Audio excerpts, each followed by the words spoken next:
Booker T was looked at as a Tom, you know. But he was a skillful man. He knew how to manipulate white supremacy. Now, if you understand white supremacy and you want to get your people through, you have to know how to manipulate white supremacy. And you know, white people like to feel like they the boss. They want to feel like they master. So if you want to get by and move your people by, Booker T said, look, drop your bucket down where you stand and learn how to be of service.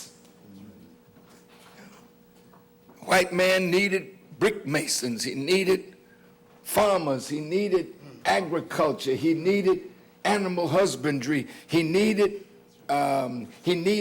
steel, people working in steel. So he wanted black people to make themselves useful because he knew something about the nature of the enemy. When his mother is no longer useful, he put her away. So you know when you're no longer useful, he got to find a way to get rid of you. You hear me? Now, when mama gets to the point where mama is suffering from dementia and these kinds of things, that's a test on her children. And the Holy Quran so beautifully teaches us how to respond to our mothers. You know, it said, don't even say to your mother as much as, like you're displeased with her. And then the Quran says, and lower your wing out of humility. And remember that she cared for you when you were young. When you didn't have the ability to care for yourself, mama washed your little dirty butt and rubbed you down and woke up in the middle of the night to take the cover off of your face, heard you crying, daddy snoring, wrecking the house with the vibration of the snore. But mama can't sleep. The baby needs something. So when mama is not able to do what mama used to do, that's the test for the children to step to the plate and look out for mama like mama and daddy looked out for us. But white folk is different.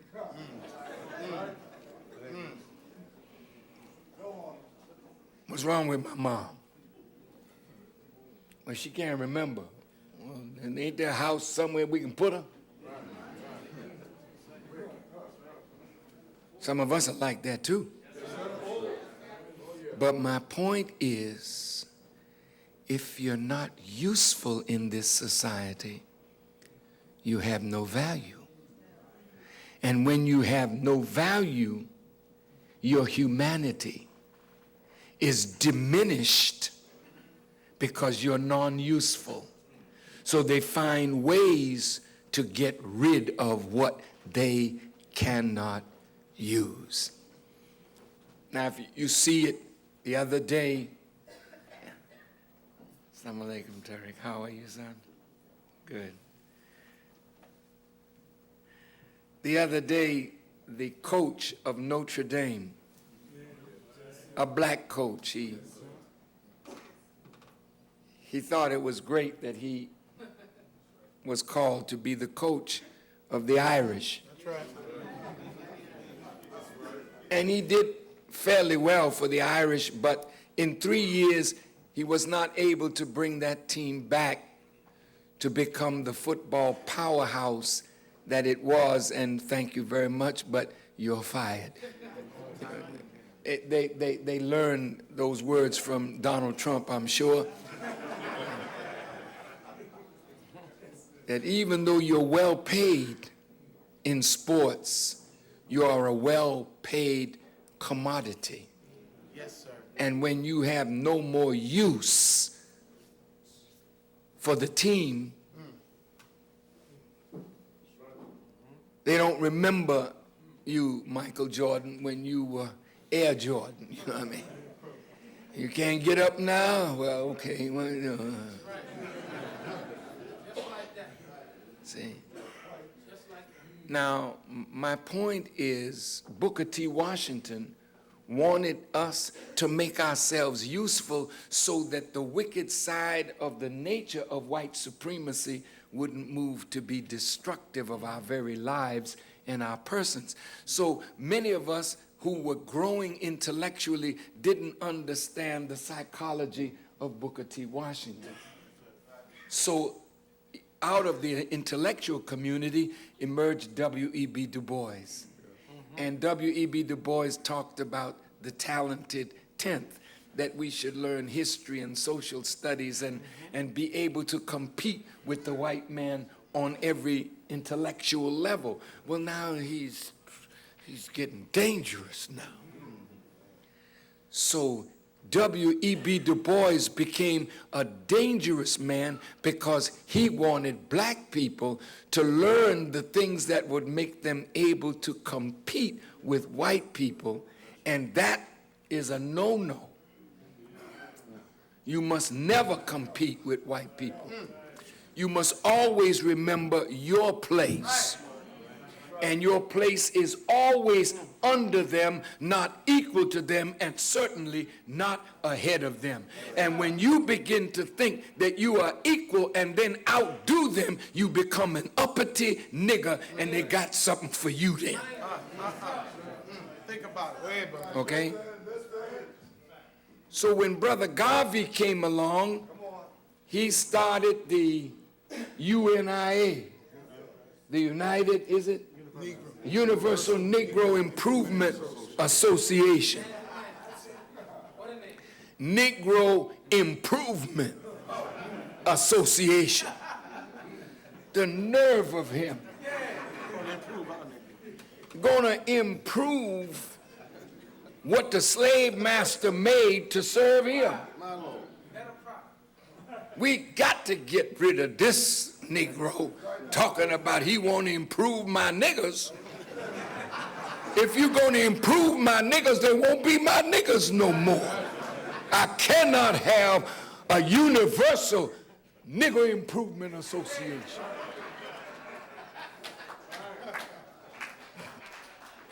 You know? So they trumped up charges on Mr. Garvey. Since he was from Jamaica, they arrested him and sent him to federal prison in Atlanta, and then they deported him. And then they broke his movement and destroyed really the idea of Garvey. Okay? Now, Garvey was beckoning Du Bois to Africa.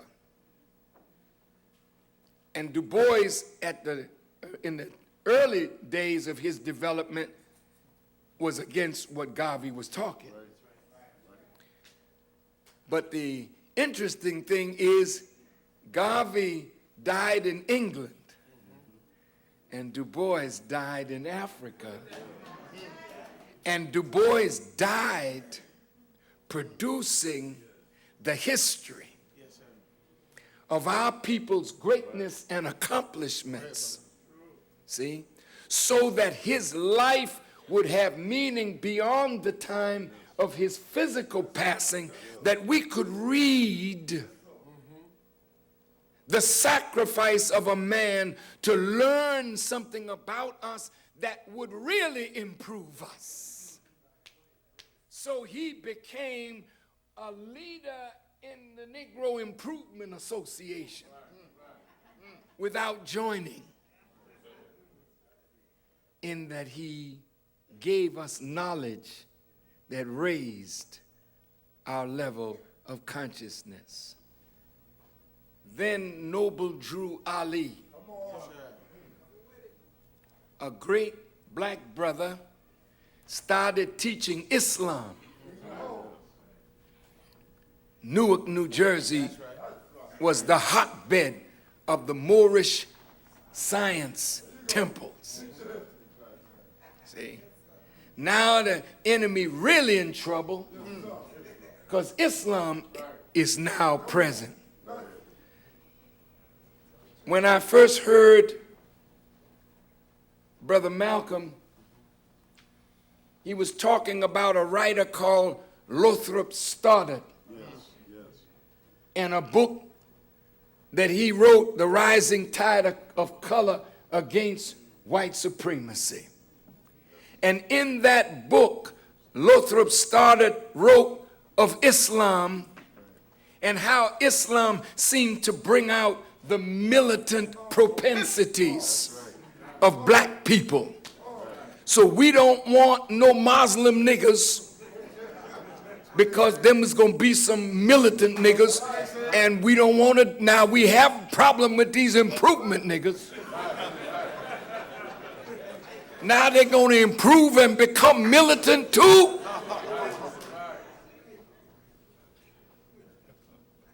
So they got rid of our brother Noble Drew Ali. He was murdered. Then came Master Farad Muhammad. Now you may not know this man, but Master Farad Muhammad, an Arab with a white mother and a black father, he was made that way by his father so that he could come among us without being detected. Meaning he would look white, like the movie Pinky,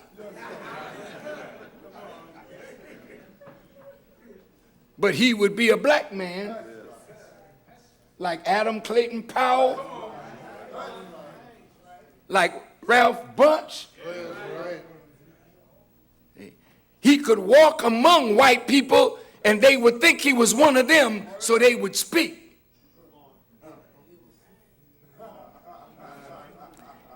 He was among us 20 years before he made himself known. And what were you doing, Master Farad Muhammad? I'm studying the nature of the two people so that I can raise black people from the condition that they're in. Yes, sir. By what means and method are you going to raise them? I'm going to come at them in a way that fits their condition. Now, if you were back in the early 30s when Master Farad Muhammad showed up in Detroit, in Black Bottom, Detroit, Yes, sir.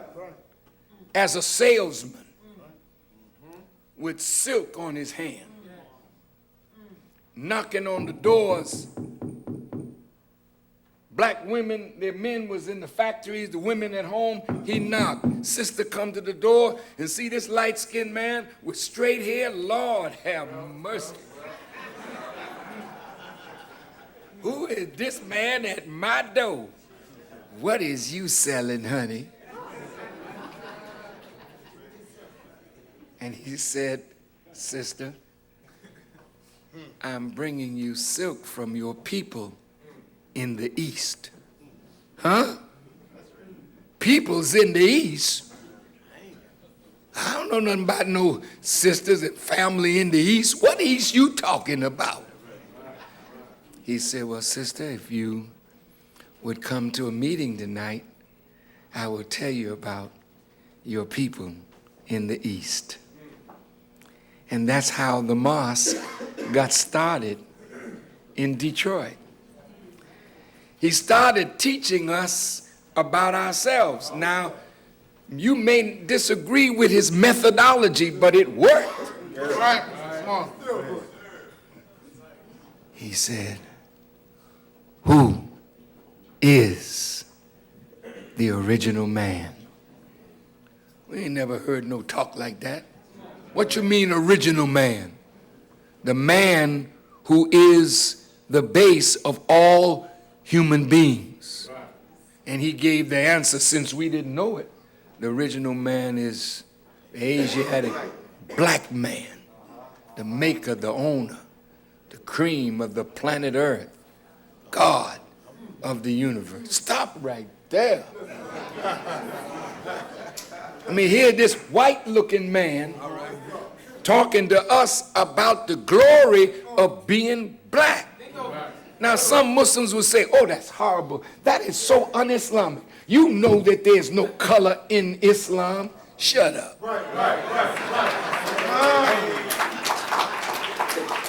How you going to tell me keep it real and say that there's no color when God created everything and gave it color? In the Quran, it talks about Adam as the father of all human beings, and he describes Adam. He was made from black mud and fashioned into shape. So if Adam, the father of all human beings, was made from black mud, he couldn't have been a white man. It's genetically, mathematically impossible for a white man to produce black offspring. So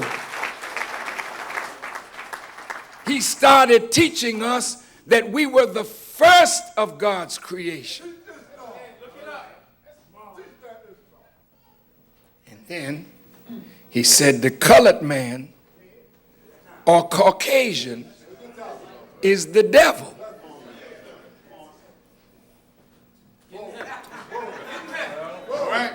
Now some of us say, oh my God. When we came to the mosque where he was teaching, there was a blackboard in the mosque. And it had on the right looking out, had an American flag, a cross, and it had in the center a question mark. Which one will survive the war of Armageddon, with the flag of Islam on the left looking out, and under Christianity it had slavery, suffering, and death, with a black man hanging from a tree. And under Islam it had freedom, justice, and equality. Stop right there. Now, if you present that to our people today, oh my God. See? But what have we experienced from white Christians? Talk to me. Come on, come on, come on.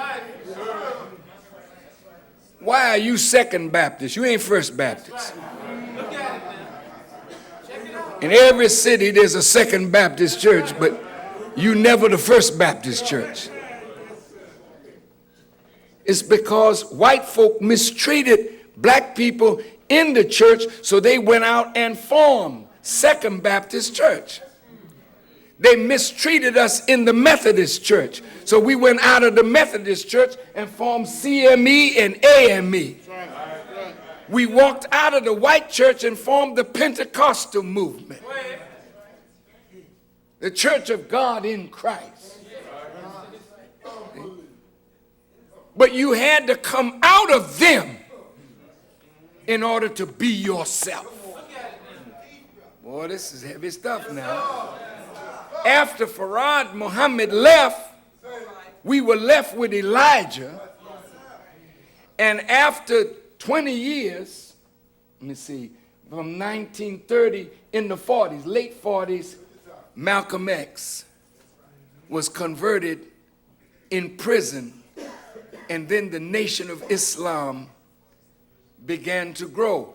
And that militance that represented black Islam started manifesting. Now watch this.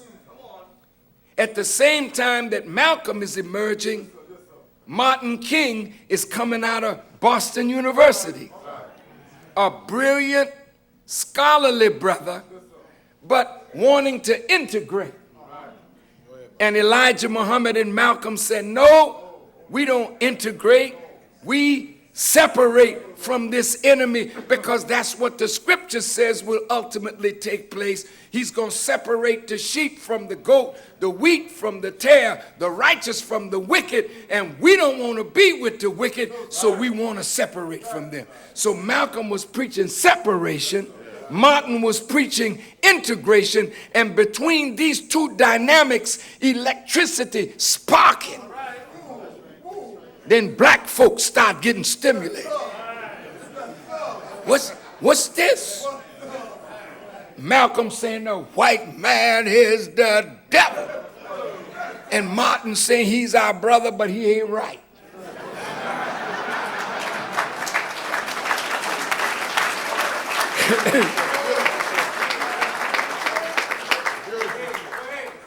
And Elijah Muhammad now single-handedly began changing the language. Before that, we was Negroes, we was colored people. But he told us colored is the past participle of the verb to color, which means to change from its original state. He said it's the white man that's the colored man, because he came out of us, and the process of his coming out of us, which was called grafting, caused him to be white. White philosophers say there's no such thing as a white person. Every white person is a bleached out or faded black man. But they don't want to talk about the process that bleached it. And when you bleach something, you didn't hear me. When you bleach something, you take out of it the thing that would make it like it was originally, and you make it into another kind of creation. So the original man is one kind of man, then you have mankind,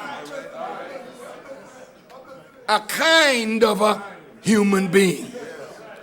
Okay, now all of you grew to love Malcolm, right? Come on. But Malcolm was beating the hell out of white people. That's right. He would be on WLIB arguing with Bayard Rustin and the rest of the integrationists, and he was whipping them coming and going. And black people in Harlem were rocking. Get him, Malcolm, get him. And he would have street rallies out here. And the police would come and he'd say them crackers, and he would write on them and whatnot and whatnot. You see them all turning red and green and blue. And black people shouting, go ahead, Malcolm, go on. All of a sudden now, we stopped using Negro, because when I was coming up, if a man called you an MF, but black was in front of it, you beat him not for calling you an MF, just for calling you black.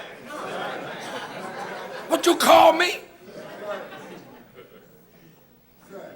Now the language change took place in the late 50s, early 60s. We began to use the term black. And then our brother from Georgia, James Brown, I'm black and I'm proud. Young, gifted and black, Nina Simone. Now the cultural community is working with black.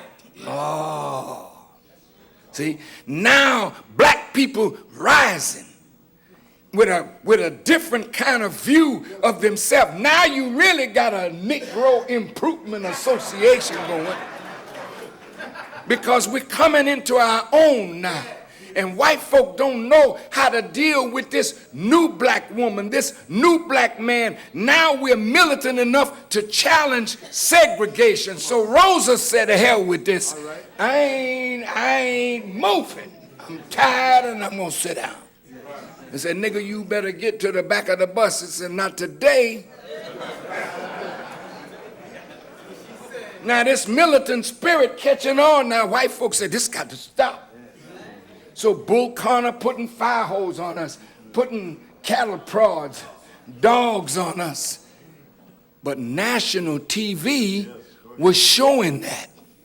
So I could be in Boston, you could be in Hartford, somebody else in Jackson, Mississippi, somebody in Indianapolis. We're all seeing the same thing.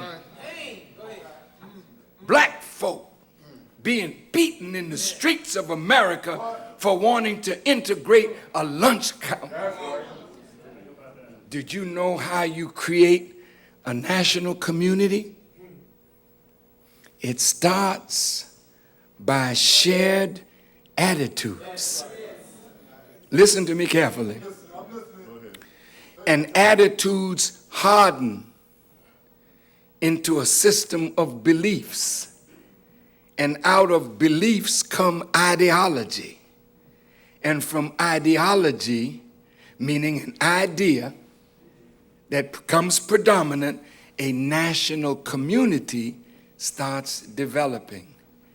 And just on the language of black, a new attitude was developing among us toward one another. How you doing, brother, man? That's my black brother. Now you didn't see the Caribbean as them West Indians.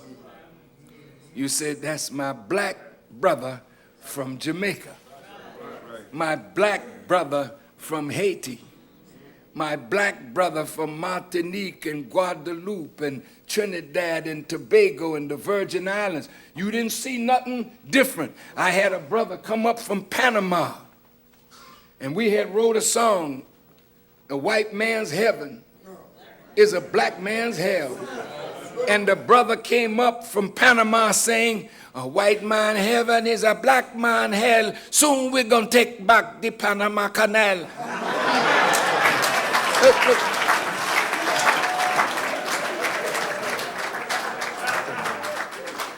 In Costa Rica, in Guatemala, in Honduras, in Brazil, where there's 80 to 100 million black people, we didn't see them as Portuguese or speaking a strange language. We saw them as our family. And then when the UN came and Tom Mboya and the brothers from Africa started coming, you see us going around the UN inviting our African brothers and sisters up, and they would come with their pretty robes, and we had never seen robes like that before.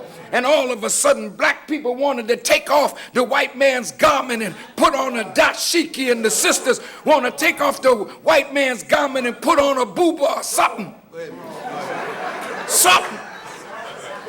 Something African. So the Negro Improvement Association was getting on now. The talented 10th was moving, and the drop your bucket down where you are was moving, and one aim, one God, one destiny, Africa moving. White folks scared to death. The niggas is rising. We got a problem. So Martin became the lesser of two evils. And the civil rights movement, they didn't want to deal with Malcolm and Elijah. They didn't want to deal with the Panthers. They didn't want to deal with the deacons for defense. Because the deacons for defense said, no, baby, let me tell you something. You come up here with that stuff, we gonna blow you away. And they had their guns, and when the marchers of the civil rights movement, the nonviolent group, would be marching, the deacons for defense was marching with them, but they had their pieces at the ready. So white folks seeing all of this, they said, this is horrible. This is terrible. So Malcolm gets murdered in 65. Big depression on black people. It was an internal dispute with Malcolm and the Honorable Elijah Muhammad, but all of it nurtured, developed by the FBI. There were internal dynamics between Maulana Karenga and his group called Us and the Panther Party. And they put us to fighting each other because that's the only way the enemy can survive, is to put us